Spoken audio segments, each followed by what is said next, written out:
Formado em Teologia e Filosofia, mestre em Teologia com especialização em Missões Urbanas pela Calvin Technological Seminary, fundador do projeto Timóteo, Centro de Treinamento para Plantadores de Igrejas e da Rede Conexão Atos 17, autor de 3 livros, articulista das revistas Cristianismo Hoje e Liderança Hoje, plantador e pastor da comunidade presbiteriana Chácara Primavera em Campinas, São Paulo. Casado com Sônia, com quem tem 3 filhos, Luísa, Levi e Lígia. Com vocês, Ricardo Agreste.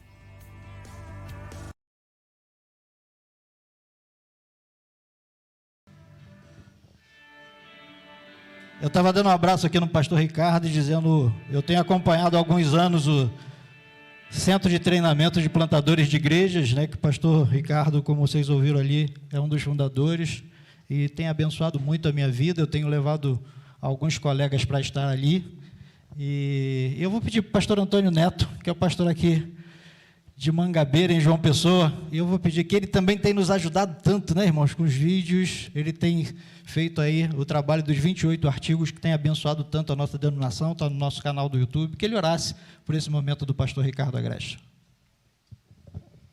Amém. Senhor, nós estamos aqui com alegria no nosso coração, nesta manhã, nesta Assembleia Geral, e nós queremos apresentar a vida do Teu Filho nas Tuas mãos nessa hora, que o Senhor o use como instrumento, Senhor, de graça, de conhecimento, para que nós saiamos daqui, nesta manhã, Senhor, com um patamar maior de intimidade contigo, Senhor, de reflexão, de conhecimento da Tua Palavra, Senhor, e com desafios para todos nós.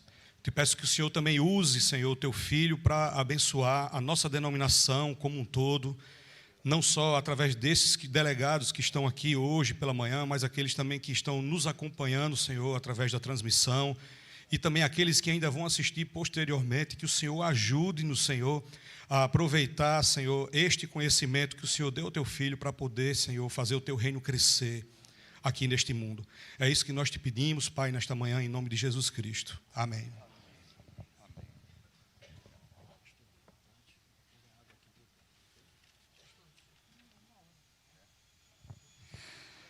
Queridos irmãos e irmãs, que a graça e a paz de Jesus esteja sobre todos nós nessa manhã.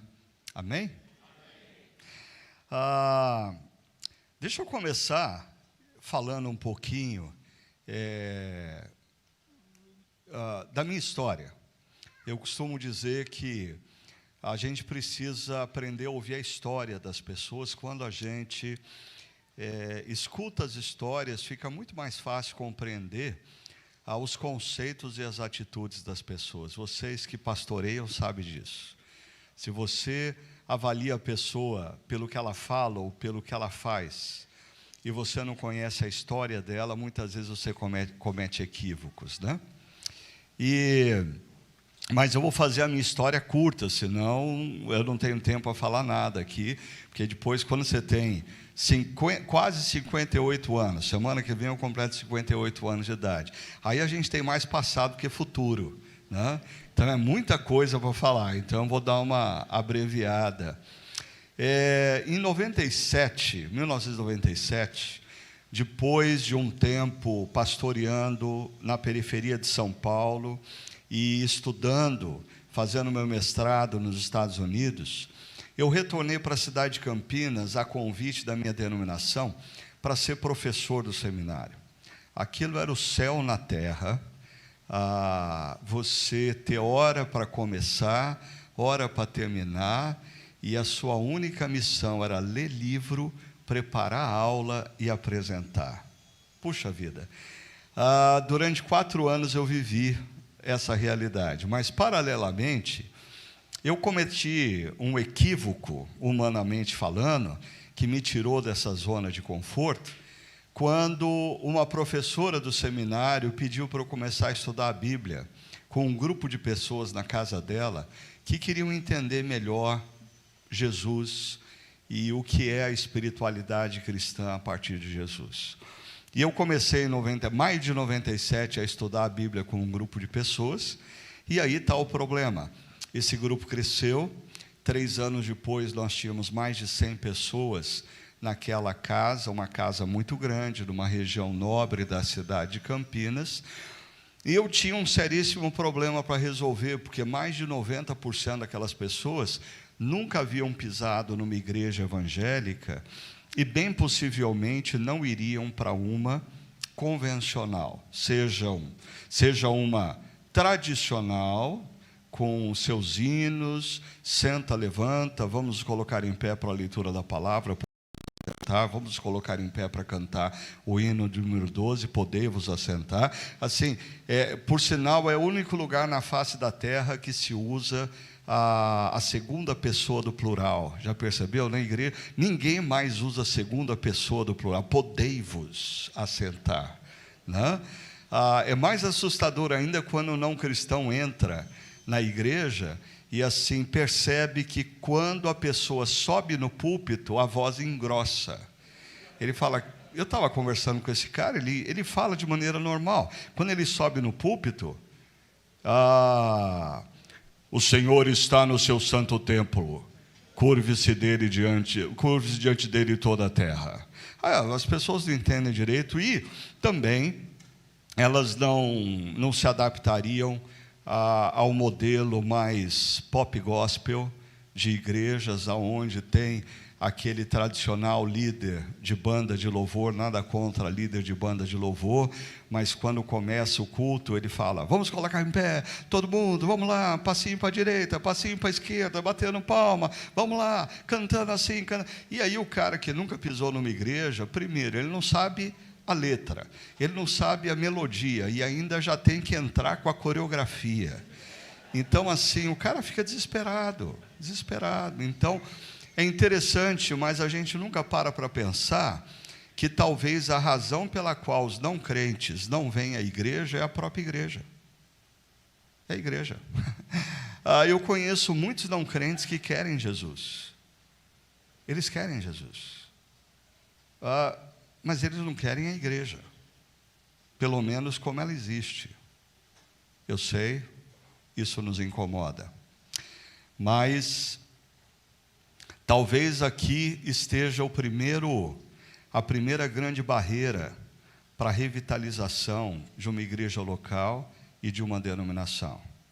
Ao longo dos anos, nós transformamos o que era uma resposta eficaz para um problema, nós transformamos em ídolo.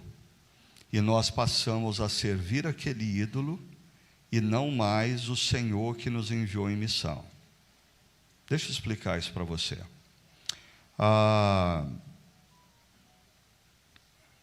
Sabe aquela história da mãe que estava serrando o osso do pernil para preparar para o Natal, e a filhinha dela veio, ouviu aquilo, falou, mas mamãe, por que você está serrando o osso?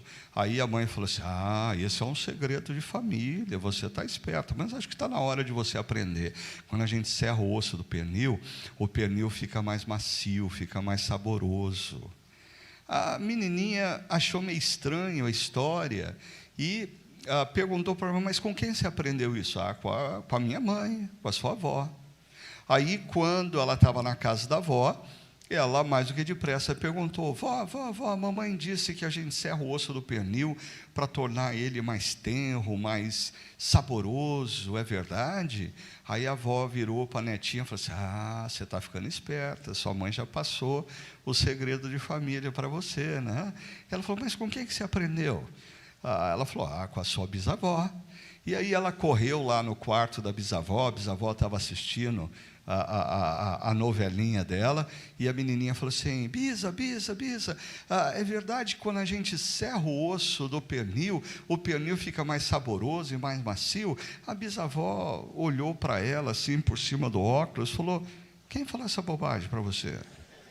Não, porque a vovó disse, que a mamãe disse, que é assim que elas aprenderam com você.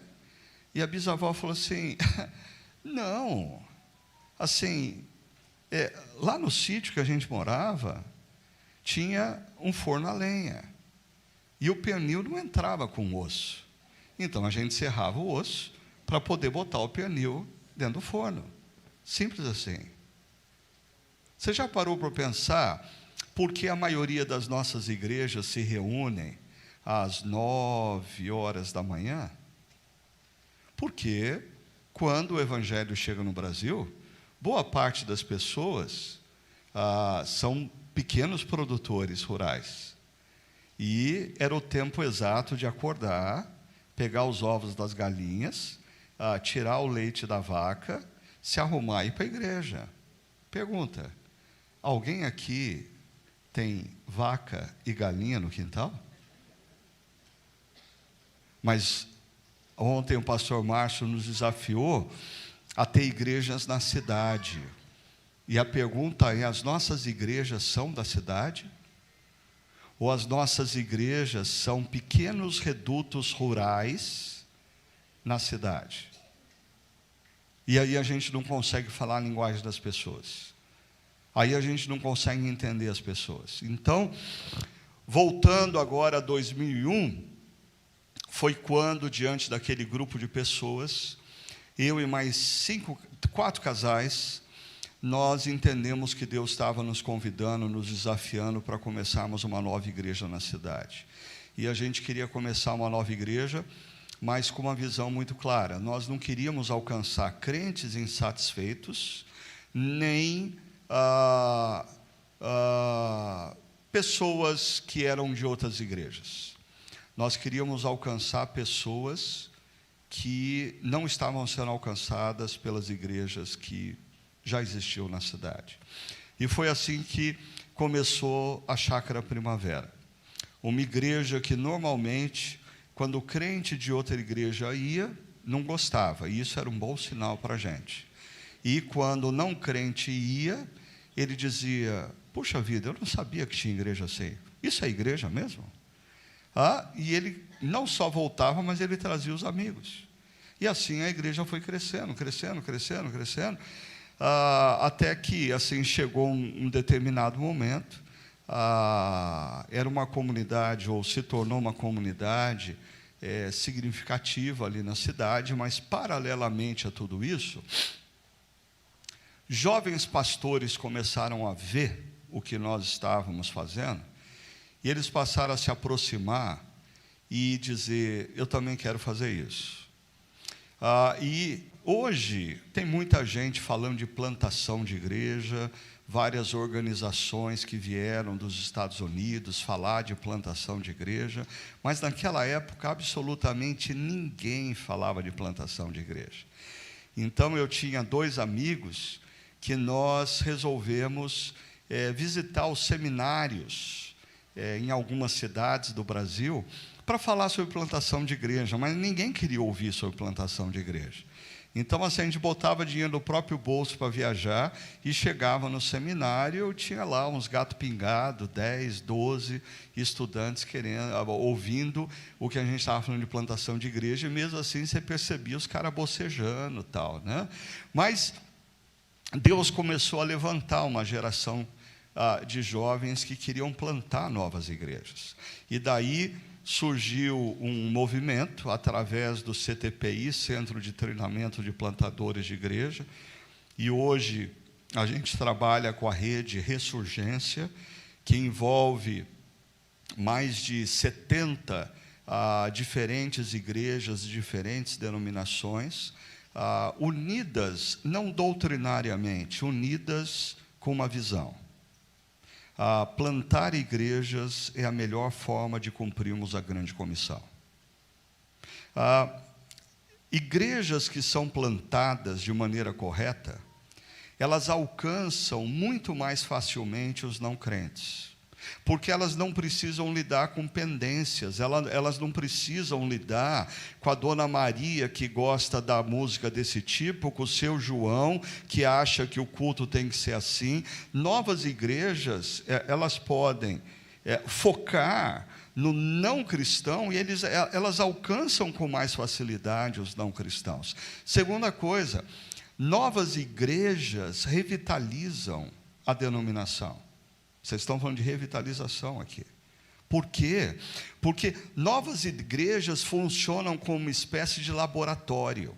Por exemplo, em 2001, quando nós começamos a nossa igreja lá em Campinas, absolutamente nenhuma igreja usava projetor multimídia. Nenhuma.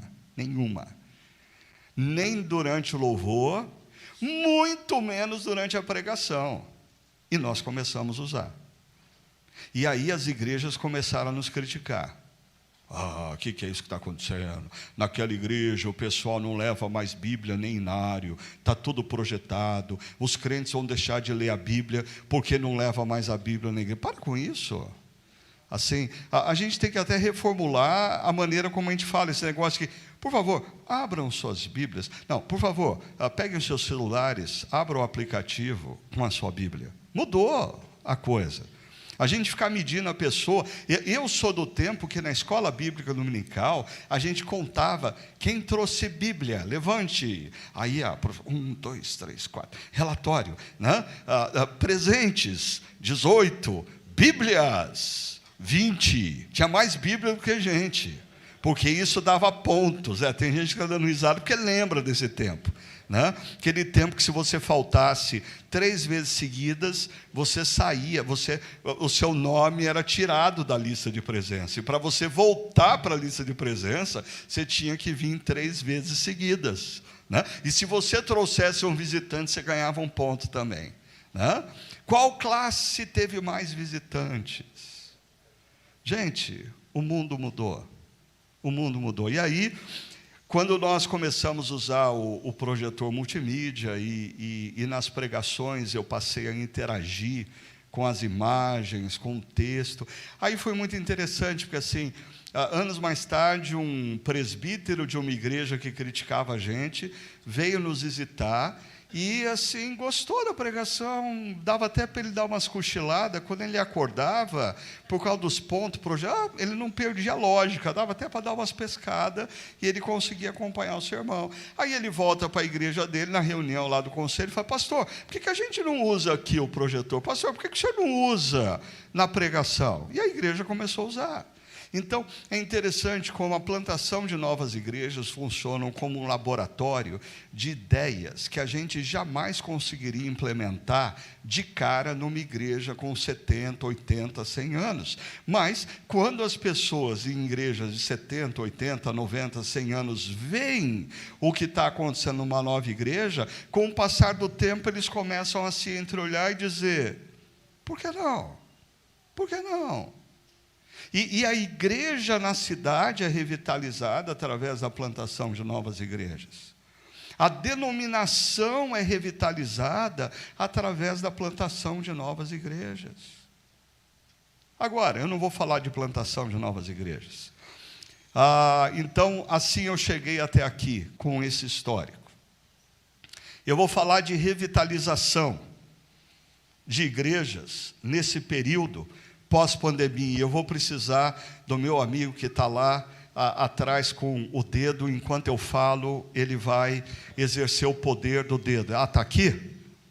É você que está no controle, você que está no poder aí? Joia, ok. Então, passa para mim, está numerado, eu vou falando. O slide número 2, eu queria começar aonde o pastor Márcio terminou ontem. Por sinal, excelente reflexão. Fui profundamente desafiado, e eu vou falar um pouco mais sobre esse negócio de Deus ter dito para o povo que nas cidades de Babilônia eles deveriam multiplicar-se. Pastor Márcio citou esse texto de 1 Crônicas 12, 13, que na verdade é um momento de crise no povo de Israel.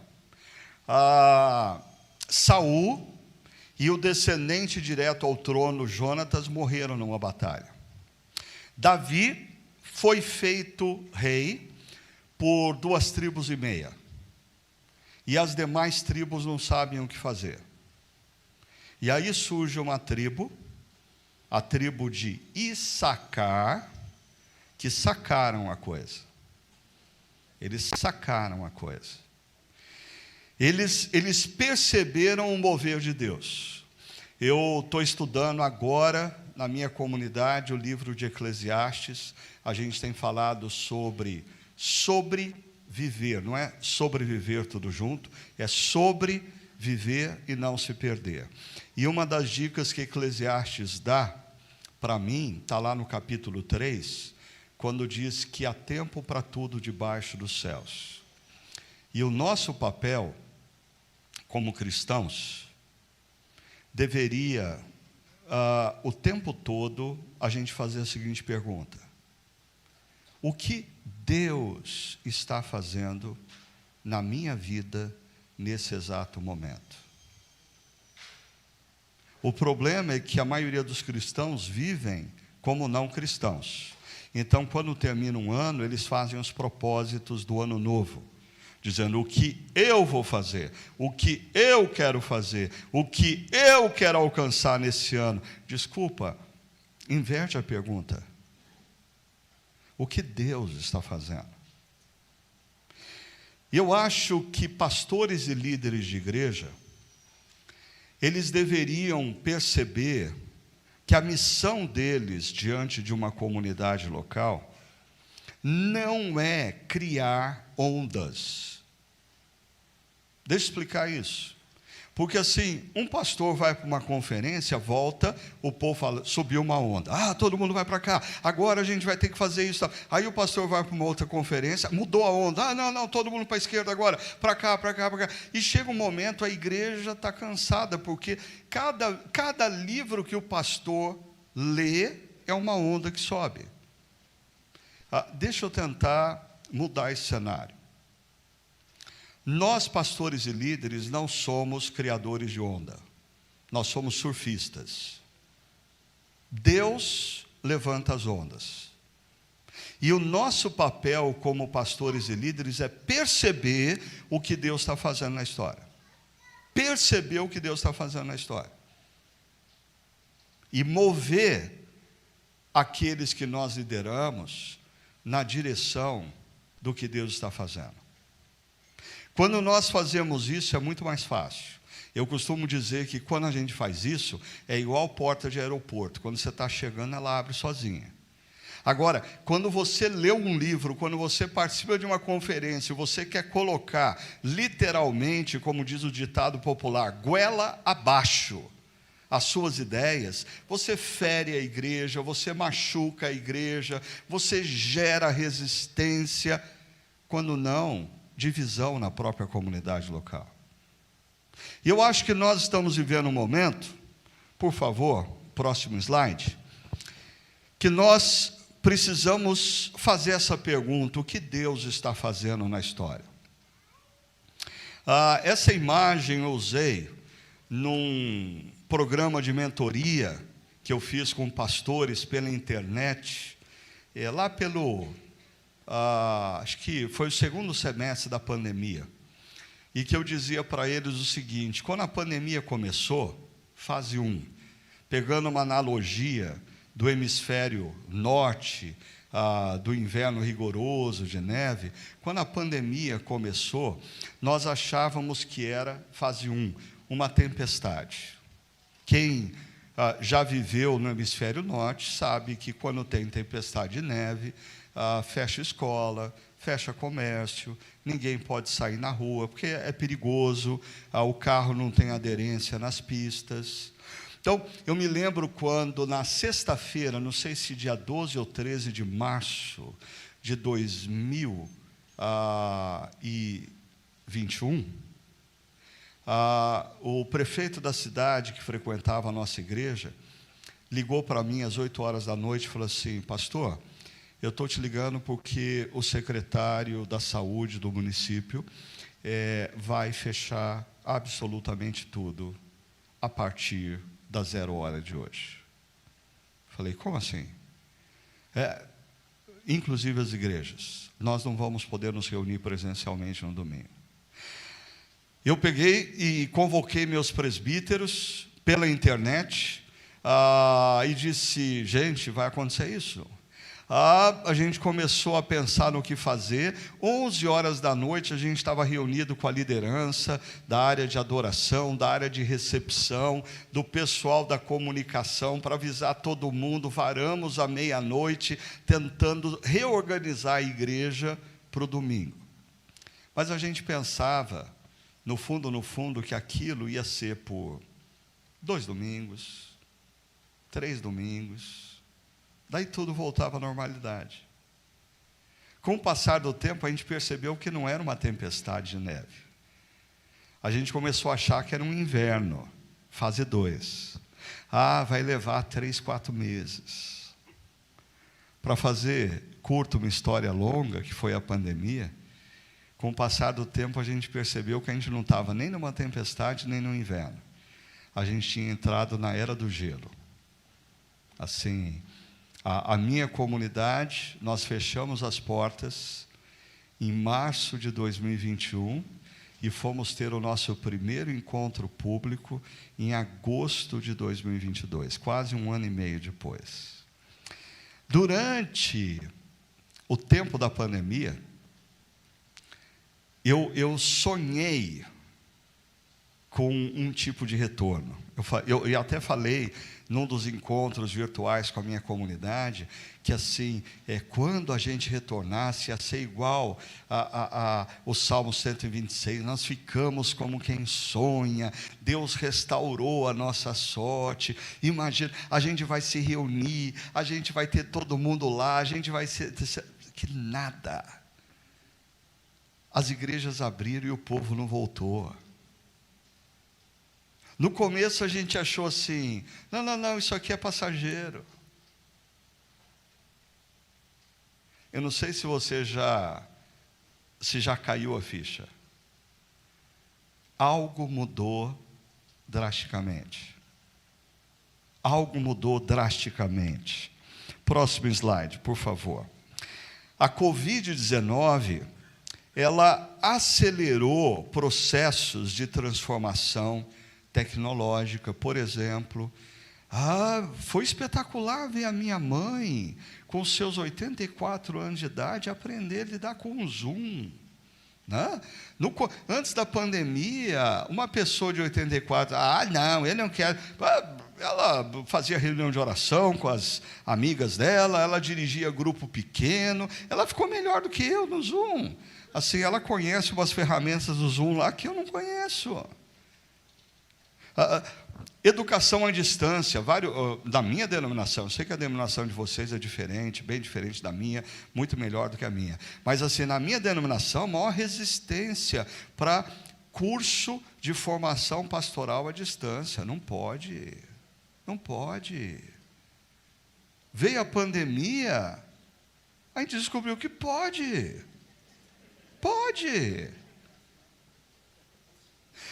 A Chácara Primavera, a minha igreja, desde 2007, nós transmitimos os nossos cultos pela internet. E eu fui muito criticado por causa disso. Onde já está incentivando o povo a não ir para a igreja. Até assim, surgiu aí uma teologia ridícula. Entre jovens, às vezes eu fico assustado como a gente tem jovens que são retrógrados. Né? E surgiu aí logo depois da pandemia, porque nós não podemos adorar a Deus através da internet. A única possibilidade de você adorar a Deus é você estando... Para com isso. E a discussão de Jesus lá com a mulher samaritana, aonde eu devo adorar, naquele monte ou naquele monte? E Jesus fala, minha filha, nem naquele monte, nem naquele outro, aonde você estiver em espírito e verdade. Mas assim, igrejas achavam um absurdo o culto pela internet. Rapidinho elas aprenderam a como fazer. O pastor, no lugar mais remoto possível, na igrejinha, com a menor condição, comprou um tripé, comprou uma luz daquela redonda assim, porque fica em volta do Zé. Tem gente dando risada porque fez isso, né? E botou o celular e começou a pregar para o celular. Queridos irmãos, é muito bom estar com vocês aqui. Que Deus abençoe vocês aí e tal. O cara sentiu o Silvio Santos na frente da câmera. Assim, houve muito avanço, No entanto, próximo slide, junto com os avanços tecnológicos, vieram também, e aí que eu acho que a maioria das igrejas, pastores e líderes não se deram conta. Nós tivemos uma aceleração de conceitos, de ideias, que nos impulsionou para um mundo que eu denomino mundo pós-Deus. Esse era um fenômeno silencioso. Deixa eu explicar. O mundo, a gente vem da Idade Média com um conceito chamado cristandade. O que é o conceito cristandade? Assim, o mundo é cristão, e todo mundo que nasce nesse mundo, quando nasce, já é considerado cristão. Então, as leis são influenciadas pelo cristianismo, o comportamento é influenciado pelo cristianismo. Quando vem a reforma protestante, a gente continua vivendo esse período de cristandade. O que mudou é se esse país é católico ou é protestante, mas o cristianismo continua no centro de todas as coisas, influenciando as decisões jurídicas, influenciando as decisões econômicas, influenciando as decisões políticas. Em algum lugar, em algum momento do século XX, alguns dizem no pós-Segunda Guerra Mundial, década de 50, James Dean, década de 60, Beatles, revolução sexual, grandes revoluções políticas. Entramos na década de 70, o avanço do feminismo. As coisas foram acontecendo de tal maneira, e a igreja não percebeu, mas o chão começou a se mover. E eu vejo que a pandemia, sabe aquele cara que ele tem a arte de pegar assim a toalha da mesa e puxar, e os pratos, copos, levanta e cai tudo direitinho lá. A pandemia fez isso com a gente. Antes, essa mudança ela estava sendo assim leve. A pandemia intensificou essa mudança. E quando nós saímos da pandemia, aí, por favor, eu vou precisar que você acompanhe meu raciocínio. Pastores, líderes e igrejas começaram a brigar, porque nós não concordamos com uma sociedade assim, porque nós não concordamos com essa lei, porque nós precisamos salvar nossa nação. Desculpa, querido, o que aconteceu é muito maior do que isso. Todo o mundo ocidental, Europa, América do Norte, América Latina, que são sociedades construídas sobre pressupostos cristãos, agora nós temos uma geração de jovens empresários, jovens políticos, jovens líderes, que não possuem cosmovisão cristã.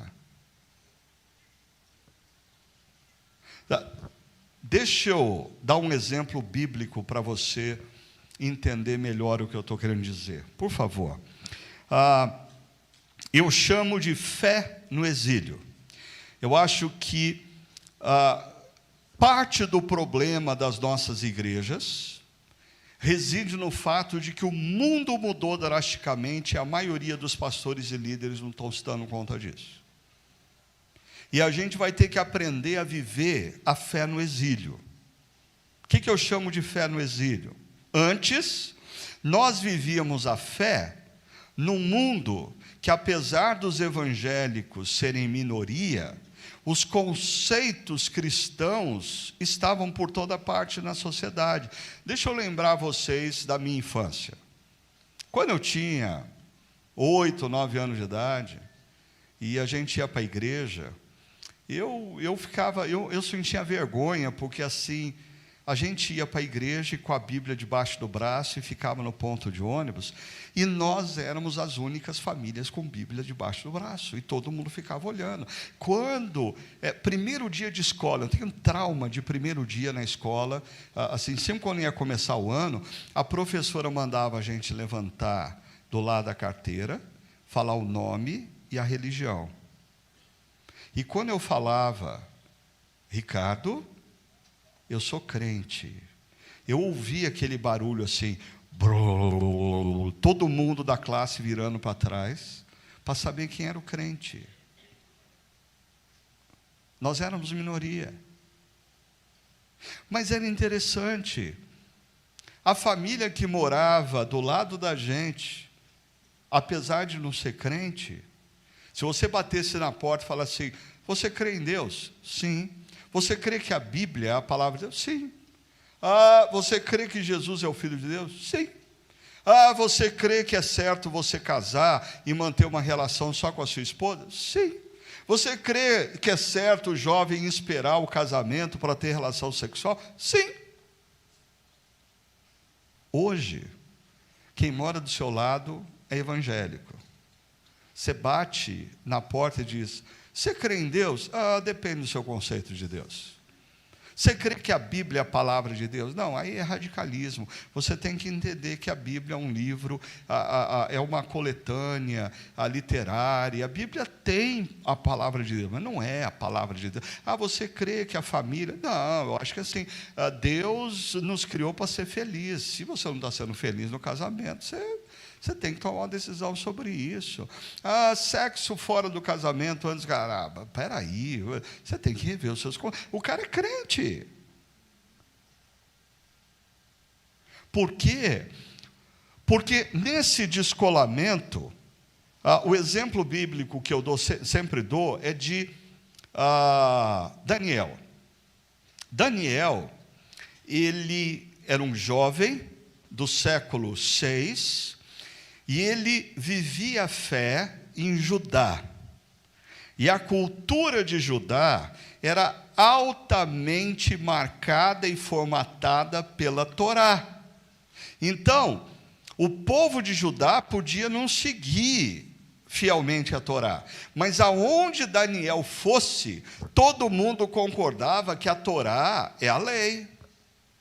E isso influenciava as estruturas, as famílias, as organizações, as relações. Mas um dia, Daniel, por favor, dormiu em Judá e acordou na Babilônia.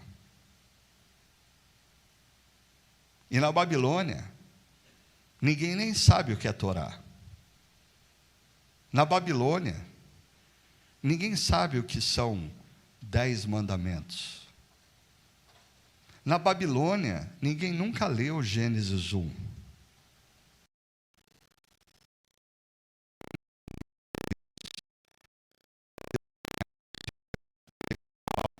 É completamente diferente. Na Babilônia, as pessoas se relacionam de outra forma. E agora, Daniel tem que aprender a exercitar a fé na Babilônia.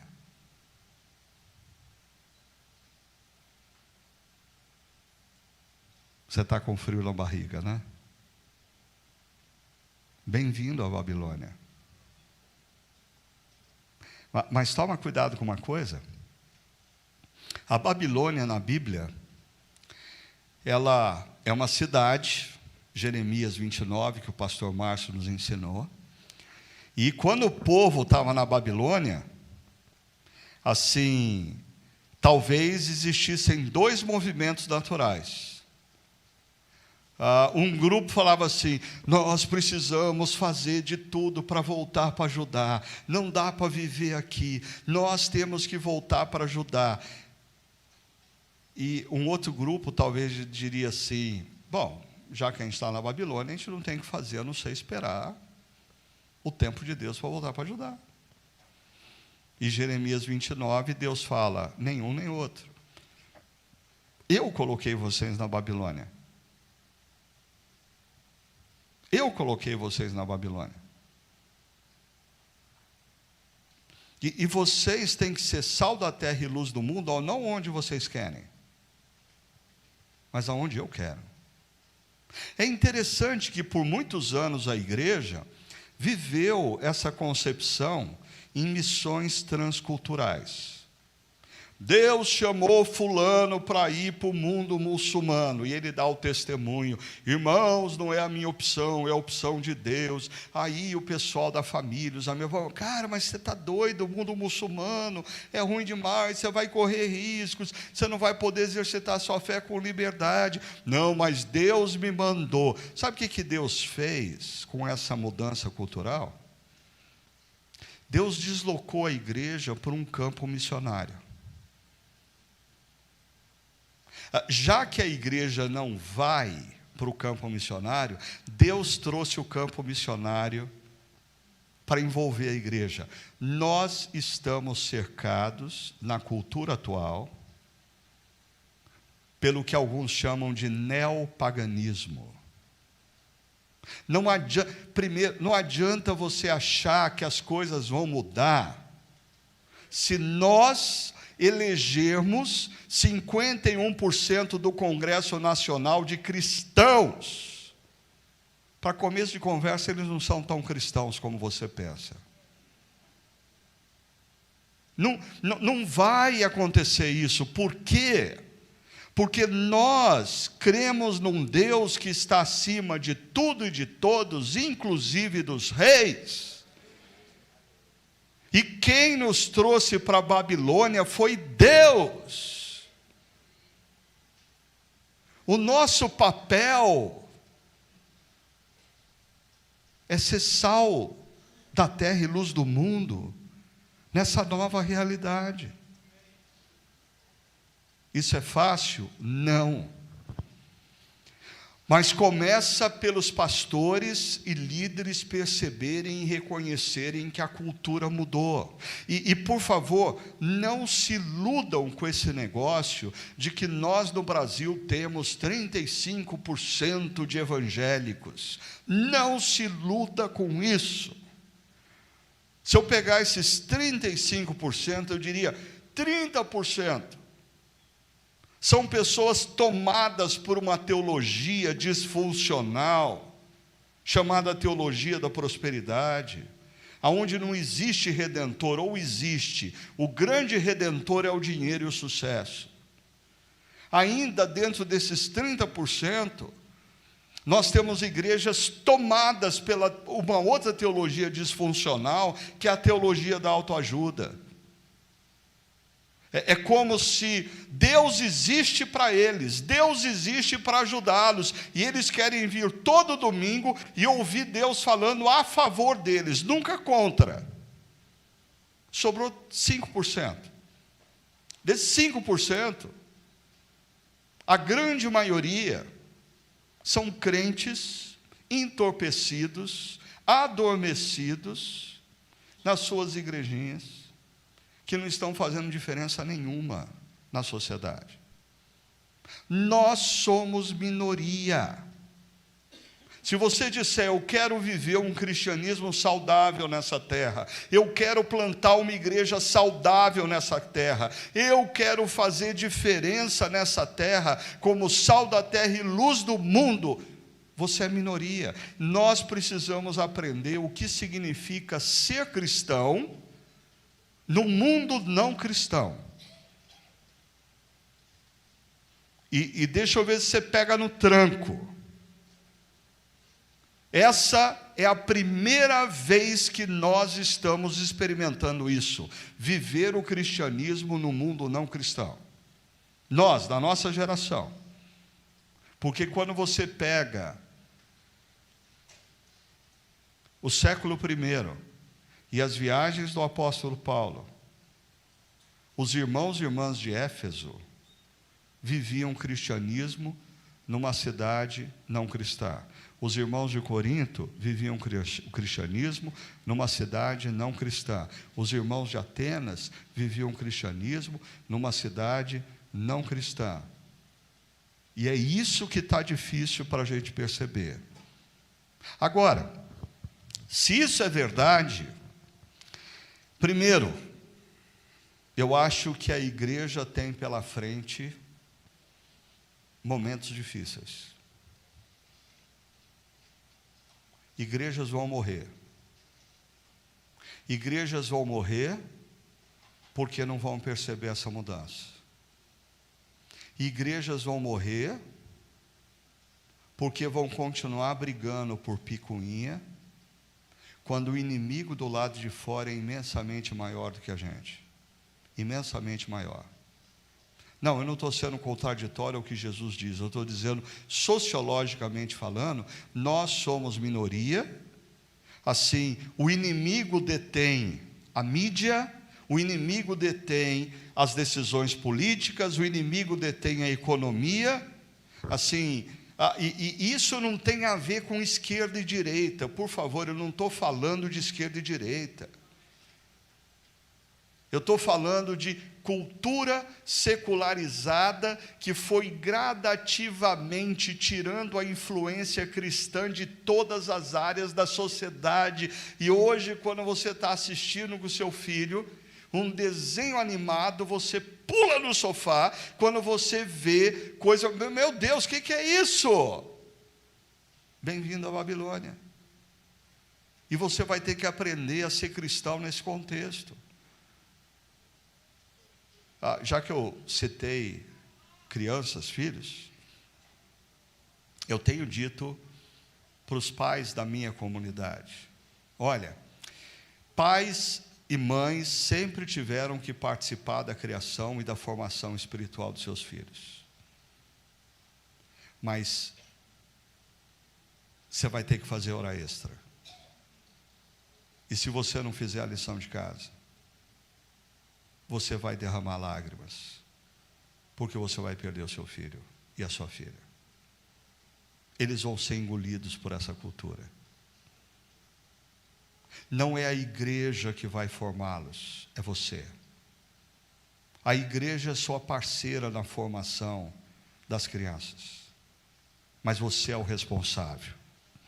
Diante disso, eu não vou entrar em detalhes, que o tempo está passando rápido, mas eu estudei o livro de Daniel nos 2 últimos anos, uma vez antes da pandemia e depois no início ali da pandemia, e basicamente, você muda para mim, querido, muito rapidamente, eu acho que assim, o livro de Daniel nos desafia a repensar da missão da igreja, o que é ser igreja num mundo onde a gente é minoria, o que é ser igreja na Babilônia, porque uma coisa é ser igreja em Israel, outra coisa é ser igreja na Babilônia, e alguns conceitos para depois você ler o livro de Daniel e procurar, por exemplo, Daniel nos ensina a resistir em mansidão. Por quê? Porque ele não está na casa dele, ele não pode sair quebrando tudo e dizer, eu não vou fazer isso, não, ele tem que dialogar com o oficial do rei. Esse é um outro momento para a igreja. Nós não concordamos com algumas coisas, mas a gente vai ter que aprender a resistir em mansidão, como Daniel faz. Outra coisa, é um tempo de competência e influência. A igreja precisa formar profissionais competentes, a igreja precisa ensinar homens e mulheres que eles precisam ser os melhores profissionais nas mais variadas áreas, para que eles tenham influência. O que muda hoje na cultura não é o grito do pastor do púlpito, mas é a influência de um profissional cristão excelente na sua área. Então eu diria que nós estamos entrando numa era em que definitivamente não é pastor que vai fazer diferença. O papel de pastor é equipar os crentes a serem profissionais competentes. Mas se a gente vai ver alguma mudança na sociedade, essa mudança acontece através de profissionais cristãos competentes e excelentes. Ainda, integridade e devoção. Nós estamos numa sociedade que pode não concordar com a fé cristã, mas parte da discordância com a fé cristã é porque eles olham e eles veem incoerência na vida de líderes cristãos. Incoerência. Eles resistem à espiritualidade cristã porque é incoerente a fé cristã com o estilo de vida de alguns líderes cristãos.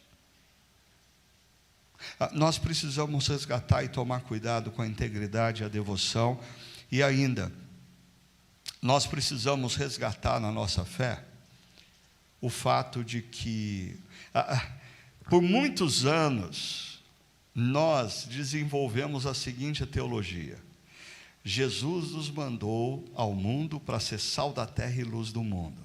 E Jesus disse que as portas do inferno não prevalecerão contra a igreja. Então, a igreja que for fiel vai transformar o mundo. Verdade e mentira? Em Hebreus 11 nós temos duas situações. Alguns que foram fiéis e viram a transformação. Alguns que foram fiéis e foram mortos.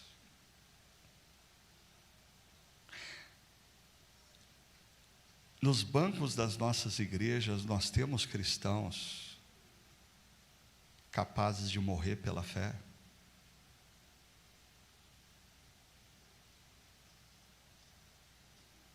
Nós temos profissionais da área da psicologia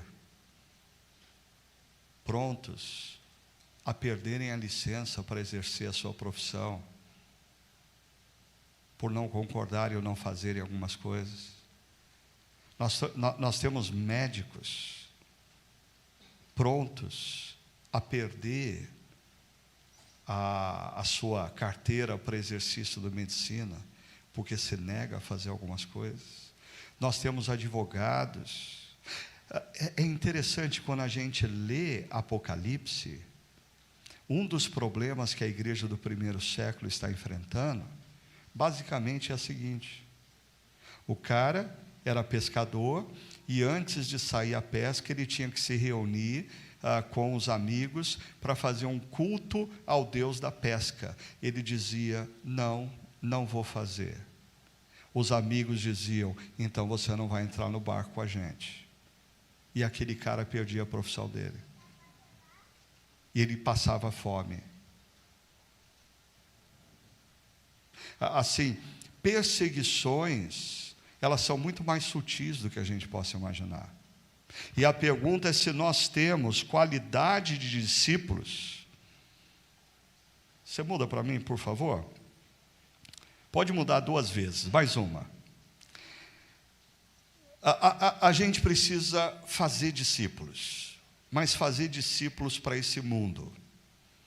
Se nós queremos ver as nossas igrejas retomando a caminhada, se desenvolvendo, crescendo e fazendo diferença, nós precisamos formar discípulos. E aqui eu quero, muito rapidamente, mostrar para vocês essa figura da igreja em 2 andares.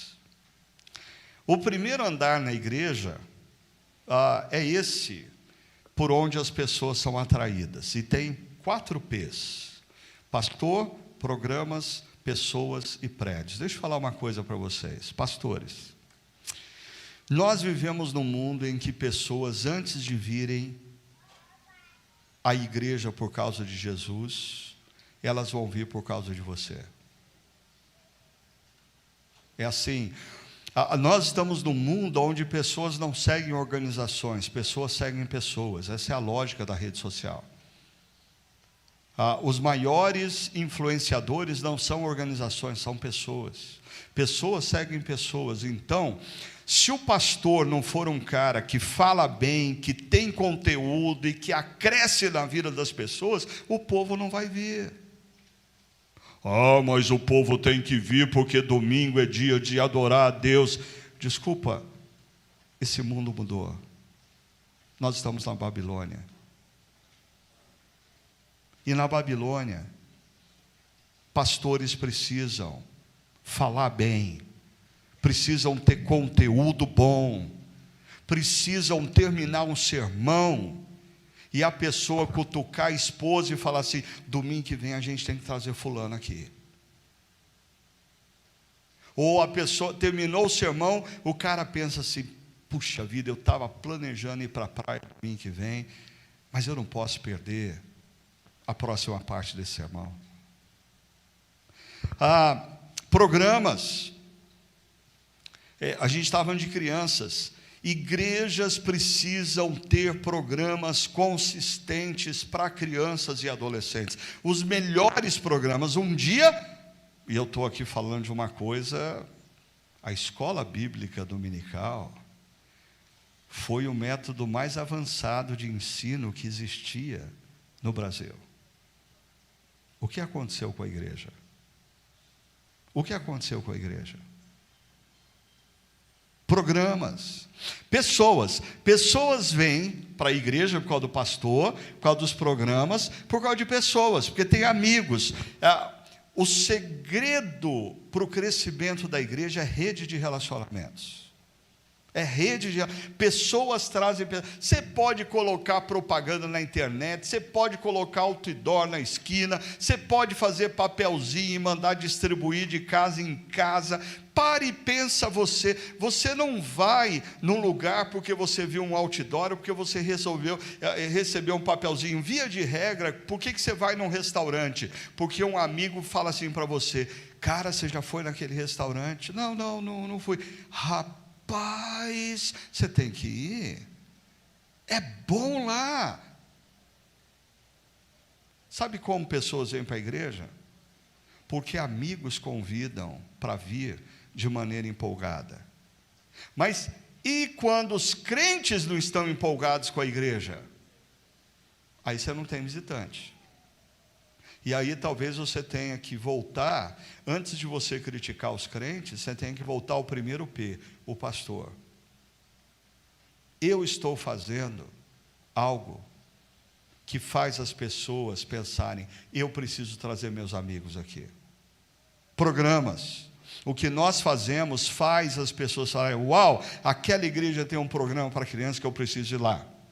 E prédios. Mas eu teria muita coisa para falar, eu já esgotei meu tempo, mas pare e pensa comigo: a última coisa que uma igreja precisa é de prédio. Ok? E quando a gente fala de cidade, essa é uma mudança de paradigma. Aos domingos na cidade, existem inúmeros prédios vazios. Terreno e construção na cidade custa muito dinheiro. Posso contar um segredo para vocês? A minha igreja tem 22 anos, a gente reúne aos domingos em torno de 1.000, 1.200 pessoas. Nós plantamos, já no Brasil, mais de 70 igrejas. E aqui vem o segredo: nós não temos prédio. Dessas 70 igrejas, menos de 10% delas têm prédio próprio.